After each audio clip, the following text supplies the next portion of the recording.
Welcome to our session talking about stress. Stress management, very important. As you probably know, there's positive and negative stressors in all of our lives, perfectly normal. But when it becomes a concern is the level of stress, if it's chronic, ongoing, continuing levels of stress on our mind, on our body, and then turns into overload. When is, how much too much? Because we all do need some amount of stress in order to grow. We know that from our muscles. They need those stressors so that our body can adapt. That's why we use kettlebells. That's why we do progressive overload. It's right in the name, in the sport scientific name, progressive overload, so that our muscles can adapt and be able to handle increasingly more. But as we know, sometimes stress, too much stress, not good at all. And we want to support each other and encourage each other in managing that and dealing with that, preventing it so nobody would have would feel like it's just too much and they can't continue. We are here for you. There are people to listen, and you're not alone. This is not, you are a unique person, but you're not the only one experiencing these kinds of feelings. If you feel continually too much, overload. So today I just want to mention some of the strategies that we can adopt, or we can at least start thinking about and seeing how they could be applied in our lives for improvement and enhancement of our lives. And also, there is a time and a place for professional help, someone dedicated and to listen and be filled with understanding for you and your situation. So if there's a need for that, then by all means, I would encourage you to reach out to a professional counselor.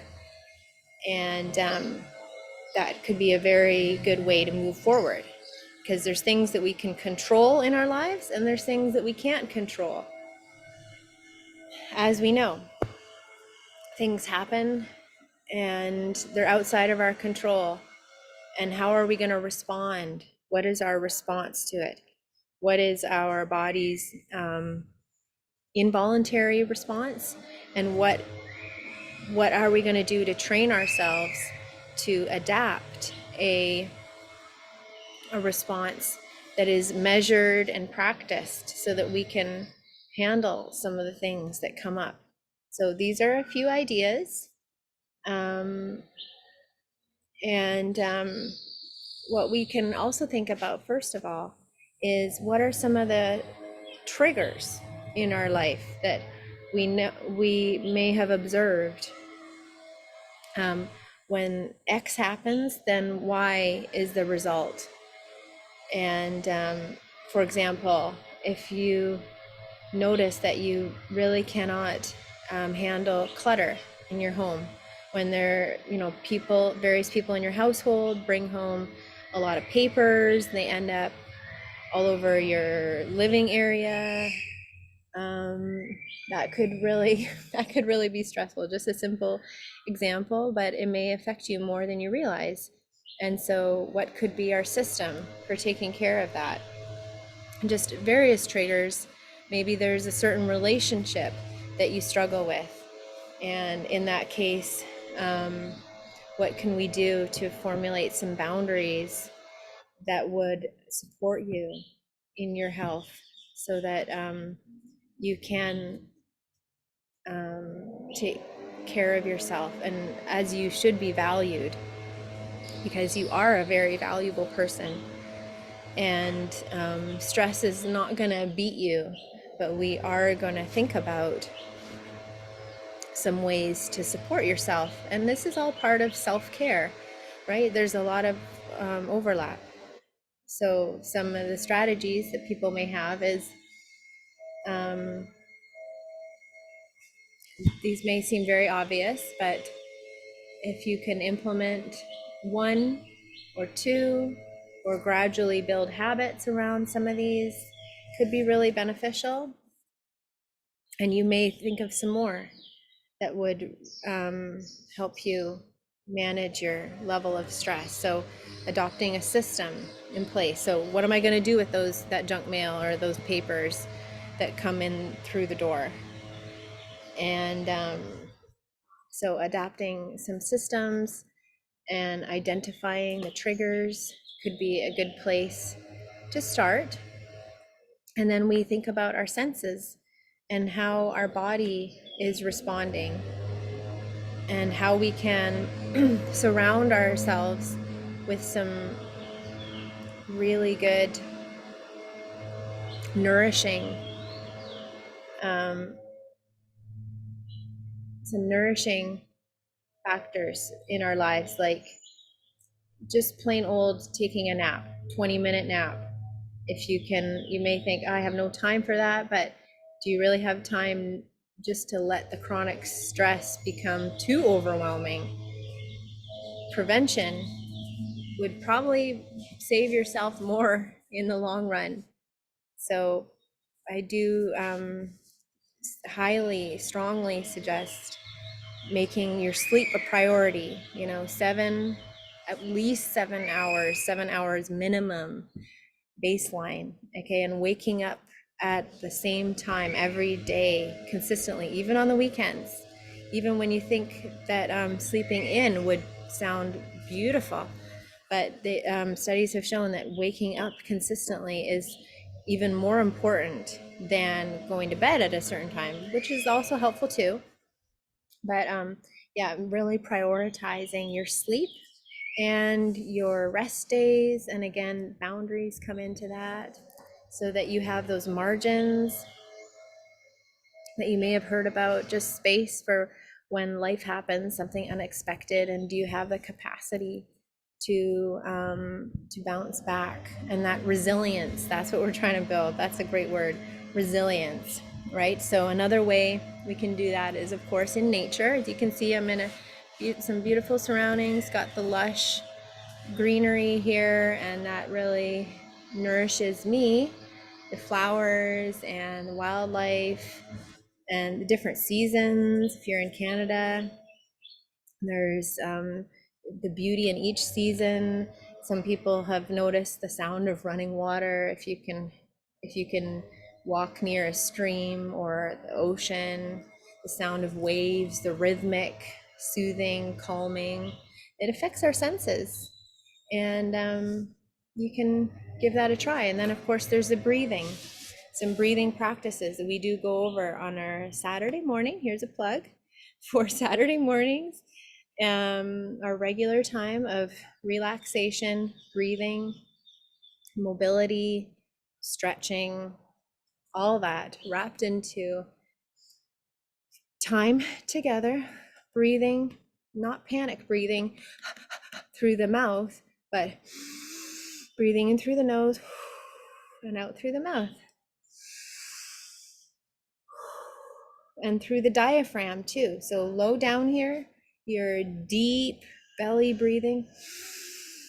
And then through your belly and your chest, your diaphragm, belly, and chest.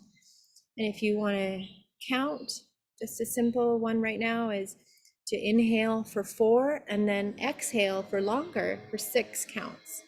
So you can try that. 1, 2, 3, 4, and then. And this triggers something in a good way. Your body is feeling safe and relaxed. And you may notice something right away. And also just the fact of looking up, raising your chin, dropping your jaw, these physical cues are saying to your body, it's safe, I can do this. Your jaw drops. You might hold tension here in your cheeks and right there, or even in your forehead. You want to relax that. Raise your chin. Breathe through your nose. It might look funny, but closing your eyes and the nice exhale. So you can put that in your toolbox of strategies for, acute stressors, but making that a daily thing. Maybe you want to do that every evening or every morning on your waking. Speaking of every morning, I try to have water, just good old fashioned water, filtered water. Mine is filtered water. Some people really like the alkaline water. You can pop a slice of lemon, have some warm water, or lime. Normally, I would have some lime. And a really great way to start your digestive system in the morning before your coffee, before anything to eat. You can drink some water and stay hydrated through the day. That's really important too. As you know, people have talked about that before, but let this just be your friendly reminder to not short shrift yourself on staying hydrated, because it affects so many of our systems, even our skin, our appearance, our alertness, and flushing out those toxins we're bombarded by in our environment every day, which, and we'll talk more about that later too. Just what we put into our body, of course, and how water plays a role in aiding our internal system. But for external, as I mentioned a few minutes ago, the exercise is a form of stress. But if we stay away from overtraining, and we do, if you have some cardio exercise or activity that you enjoy, and there's a key word, enjoy, and you're not overdoing it, but you definitely safeguard your training, your rest days rather, and your rest and recovery. So 2 days a week you can, and then 4 days a week, up to 4 days a week, you could be lifting heavy, you could be swinging your kettlebell, getting your total body workout in. But that's why my workouts are so short, because I like the minimum. I like to do the minimum in order to keep my to keep up all the benefits. But some people just love being in the gym, and that's their community, that's their family, and they have found what works for them. And we're all individual, and we have our environments that really make us feel comfortable, make us feel good. So if you can pinpoint that, what activities you like, is it paddle boarding, is it going for long walks, which I highly recommend for everybody, especially after dinner or first thing in the morning. It's really great to have that sunlight hitting your eyes, hitting your face, even try it without sunglasses too. Because that is helping your circadian rhythm, which in turn affects your sleep. Do you see how all these things are related? And that's why we're talking about them in this holistic way. That all these little things going together, they're adding up to hopefully give you the life that you enjoy, that you deserve, that you want. So putting all these things together, and again, some things are out of our control, but maybe more than you think are within your control. And takes a few minutes here or there, even if you can get a 5-minute walk in the morning, or sitting on your patio with the sunlight in your face, see how you would feel about that, and just making your life the way you would want it to be, that is really nourishing you. and enhancing your enjoyment and your capacities to handle what comes your way.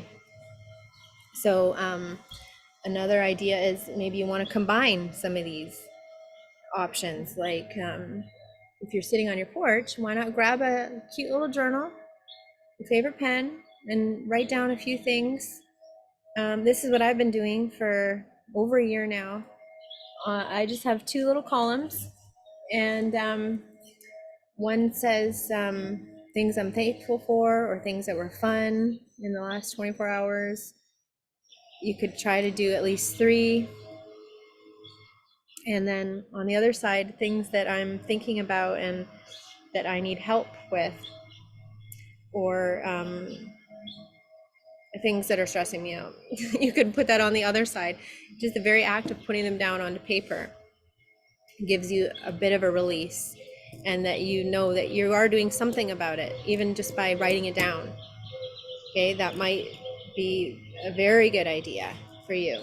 So just having that little gratitude journal, prayer journal, whatever you want to call it. That's another strategy. And or you could do it on your phone. Doesn't have to be pen and paper. I'm kind of old fashioned, so I would do it on pen and paper. But yeah, on your phone. But when it comes to phones, of course, we need to evaluate our screen time and our dependency on that old smartphone, which is for a lot of people, it's a non-negotiable, but and it's complicated. We derive so much entertainment, and it's indisposable for our modern lives, communicating with people, arranging things.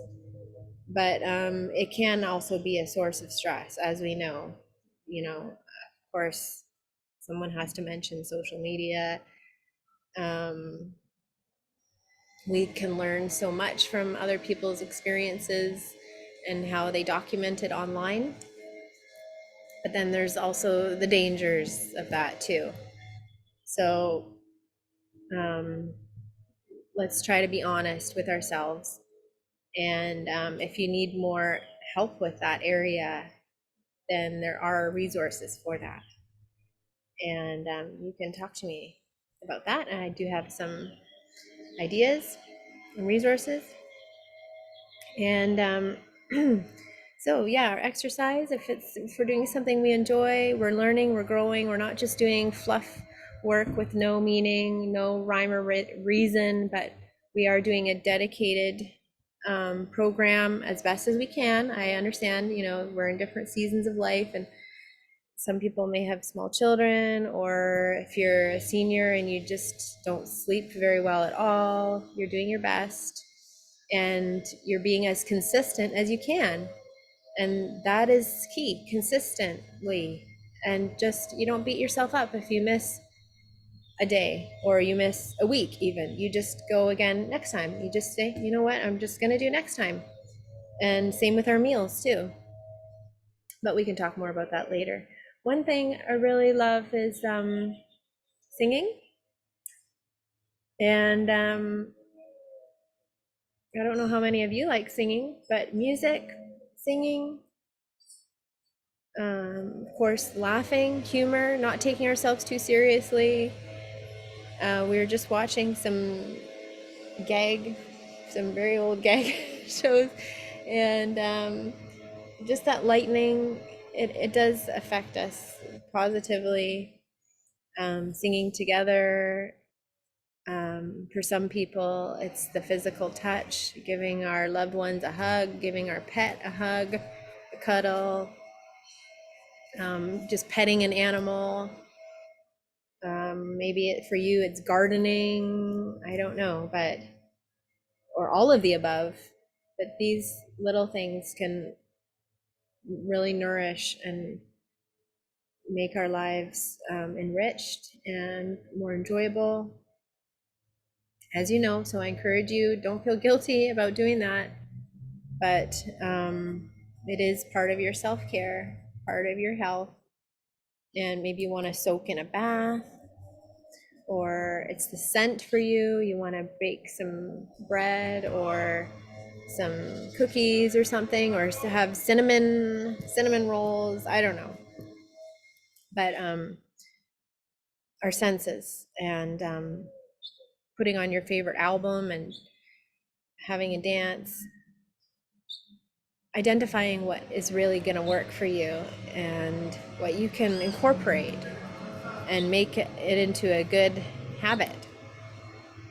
So we've come to nutrition, which is a pretty big deal.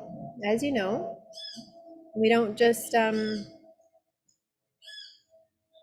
we do have to think about it and give it some some intention, because inflammation is rampant, and if we're taking in things that aren't doing us any favors, on a consistent basis. I'm not saying you can never have something out of a package, but if we go heavy on the greens, heavy on the probably you need more protein than you think. And the protein, this is what's great about the protein, the clean protein, is it's going to build your muscle, which is going to, so when you're training, you're building your muscle. And then when you're working, your bones are getting more dense. You're warding off all the risks of diseases and chronic illnesses is going to decrease. And the protein is going to make you feel satiated so that you won't need to snack on more the Franken foods, the fake foods, that are just so tasty and hard to resist. But if we have a bit more healthy fat, there's no shortage of avocados around here, but or in Canada, really. And then, of course, there's things like coconut oil, olive oil, and as I mentioned, avocados, super great. The eggs, if you can handle eggs. And we just want to stay away from the seed oils, and if we can minimize that, the seed oils. So then there's if we can reduce our sugar and just kind of fine tune our sense of sugar so that we can enjoy if we have a little bit, but we don't have to have like 50 grams a day. And also we can consider our alcohol intake too, and how that is affecting us. And if you wanted to try abstaining from that and see how much better you feel after a month, that could be a very good place to go for you. And then the fiber, we want to have fiber so that we're regularly cleaning out the toxins of our body, and so that things are moving along well. So instead of a juice, just a straight juice, you would have, for example, the fruit instead. So instead of, apple juice, you would have the whole apple, things like that. And I like chia for the protein, and put that in a smoothie. Anyway, just some little ideas. I could talk a long time about that. But the other thing I wanted to mention is I don't stress myself out by counting calories. Unless you're like a dedicated bodybuilder with goals on physique that are very, very important to you, then I don't worry about macros so much, but I just try to keep it simple by focusing on every meal having the fiber, the healthy fat, and the produce, the veggies, a variety, colors, just so that we can make it long term and slow and steady instead of, quick fix. Because sometimes those quick fixes and being on a roller coaster is way more stressful. And you know, losing so much weight quickly, for example, if weight loss is one of the things that's important to you. And I should mention that it's actually, we don't want weight loss, we want fat loss if your physique goals or something. But we'd rather have it slower and steady so that this can just become part of who you are, so that you're healthier for the long term, instead of putting stress on your body by these wild fluctuations and these mind games of, oh, I had too many treats on the weekend, so now I have to start over on Monday. All those sorts of mental games that are, I believe, rather damaging for our peace of mind. We all want that peace, and we want that inner peace. We want our bodies to be in control and have orderly lives. We probably crave that, and then so that we have room for the spontaneity. I'm just going to wrap up here now by saying that you're not alone, and if you want to talk more in detail and hear about some of the resources for specific topics, I'd be more than happy to talk to you about that. And I would pray for you too, because having that spiritual peace and wholeness is foundational for me, and all the physical stuff is coming out of that and our understanding of how we live our lives. So I would love to pray for you, and I thank you so much for joining me today, and I hope that was helpful for you. So see you next time. Bye.